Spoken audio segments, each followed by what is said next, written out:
Award-winning comedian and former Daily Show host Trevor Noah has spoken candidly about Elon Musk's recent criticism of South Africa, suggesting the tech billionaire's frustration are rooted less in racism and more in resistance to government regulations.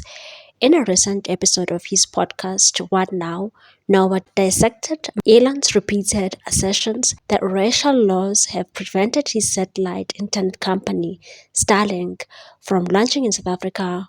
Musk has claimed that the country's policies discriminatory against white people, citing what he calls 142 anti-white race laws. Elon said in a post in his own platform X, Starlink is not allowed to operate in South Africa because I'm not black, but Noah was quick to challenge that narrative. He pointed to South Africa's broad-based black economic empowerment policy as the real friction point to Musk, not race, and said if you look at Elon's plight with South Africa, it started when he was not able to launch Starlink in the country because of government laws. BEE, a post-apartheid economic policy, was designed to level the playing field for black South Africans. After decades of systematic exclusion, Noah emphasized that it's not about anti-white sentiment, but rather about correcting historical injustices. Trevor Noah said Elon went, "You're not going to let me open this." He was personally going to find a way to break the system. Noah went on to suggest that Musk's defiance of such frameworks may be part of a broader pattern, referring whispers in Silicon Valley and beyond. The Born Crime author described Elon as someone supremacy talented at finding the right lever to pull, often circumventing rules to push his ventures forward, and said to start businesses that break things and don't follow the rules. What do you need? You need people who make the rules to lose power. He went further, alleging that Musk's disruptive approach may even be strategic, leveraging discontent to fuel his ambitions, and said you find people with the most hate fermenting, you encourage that, you grow and nestle it. These guys are essentially investing in disruptors across the world. Noah's remarks cast a skeptical light on Musk's motivation, raising the question, is the billionaire visionary simply pushing boundaries, or is he exploiting chaos for gain? As the battle over Starlink's entry into South Africa continues, so too does the conversation around who gets to shape the future and what at cost. Meanwhile, a storm is brewing around President Ramaphosa after his controversial trip to the United States last week. A visit that, according to critics, was less about diplomacy and more about easing regulation so that the billionaires Elon Musk and Johan Rupert fast-track a lucrative Starlink deal. Musk has been accused of ordering his Starlink satellite communications network to be turned off near the Crimean coast last year to misdirect a Ukraine drone attack on Russian warships, according to the biography. The biography alleges that Musk ordered Starlink engineers to turn off service in the area of the attack because of his concern that Vladimir Putin would respond with nuclear weapons to a Ukrainian attack on the now Russian-occupied Crimea. Ramaphosa's visit to the Oval Office, where he met the US President Donald Trump, was described publicly as a mission to strengthen ties and reset bilateral relations between the two nations.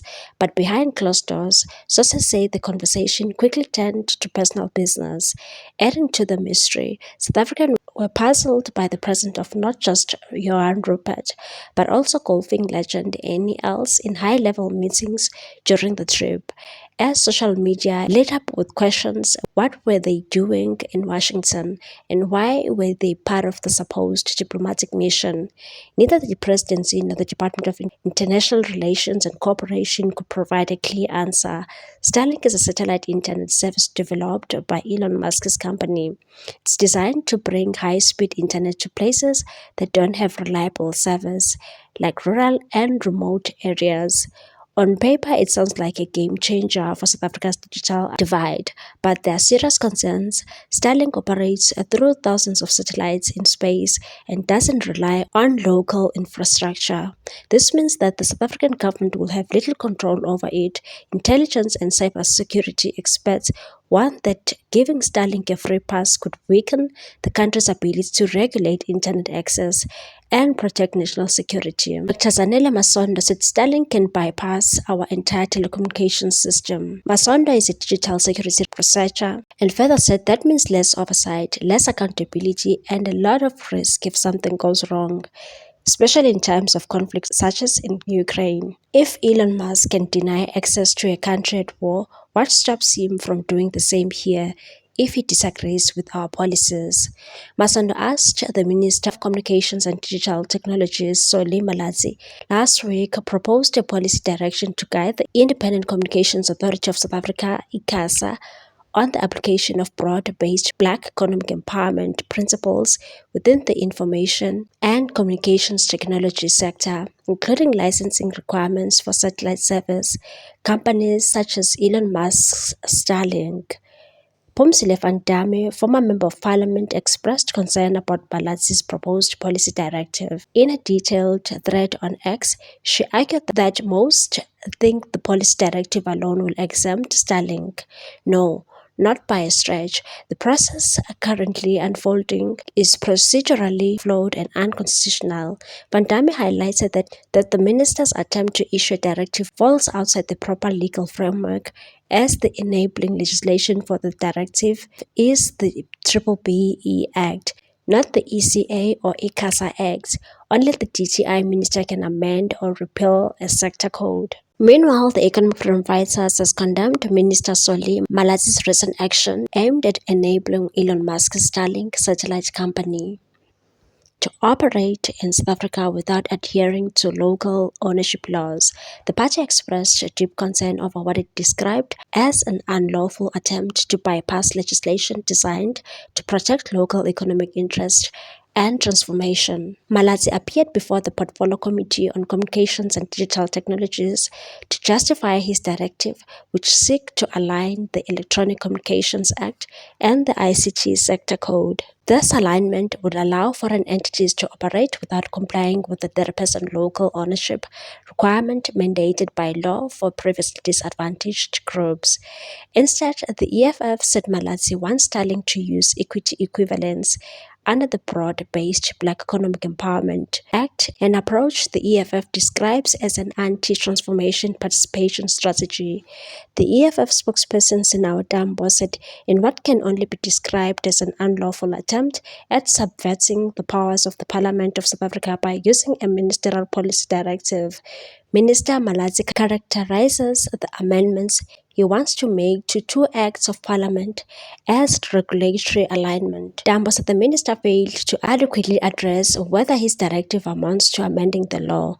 More importantly, Malatsi admitted that the Independent Communications Authority of South Africa advised him that the correct path would be to amend the Electronic Communications Act itself, not circumvent it via policy alignment. Dambo said the fact that the regulatory authority is alive to legislative irregularity of the minister's attempts means there is certainty that the only lawful mechanism for Starlink to exist in South Africa is through full compliance with our laws or through a legally sound amendment of legislation. No other mechanism, including ministerial directive, can ease conditions for Starlink to operate in our country. Beyond the legal issues, EFF raised political concerns about allowing Starlink entry. Dambo noted that the Portfolio Committee echoed this sentiment with a resounding call rejecting Starlink and any attempts to subvert legislation by abusing executive powers and undermining the will of the people, which resides in Parliament. Dambo said the EFF vows that over and over above legislative requirements, we will fight tooth and nail against corporate terror that uses access to diplomatic channels and presidents to pursue business interests. The EFF further links Starlink push for entry in South Africa to demands made by Johan Rupert at the Oval Office and warns that Starlink represents a national security threat, a threat to local jobs, and a threat to the country's sovereignty and independence. The party reiterated its firm stance to oppose any introduction of Starlink that does not comply fully with South African law, both inside Parliament and, if necessary, through the courts, and said we say no to Starlink in South Africa. What's your take on this one, people? Thanks for watching. Please subscribe for more news.